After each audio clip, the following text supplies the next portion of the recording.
Hey everyone, in this video, I'll show you how to create Instagram Reels directly in CapCut. Let's get started.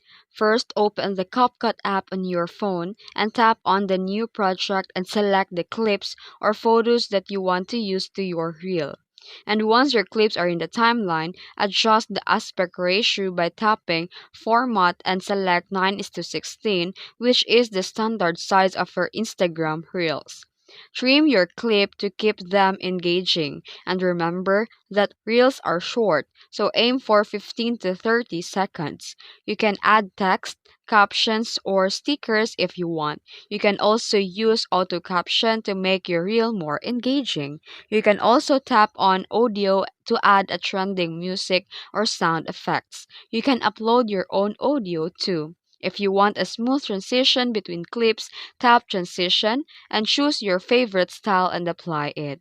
And once you're happy with your edit, tap export at the top right and select the resolution and save the video. Now open the Instagram and go to Reels and upload the video you just exported from CapCut. And that's it. You've just created an Instagram Reel directly in CapCut. If you found this video helpful, don't forget to like and subscribe for more tutorials. Thanks for watching.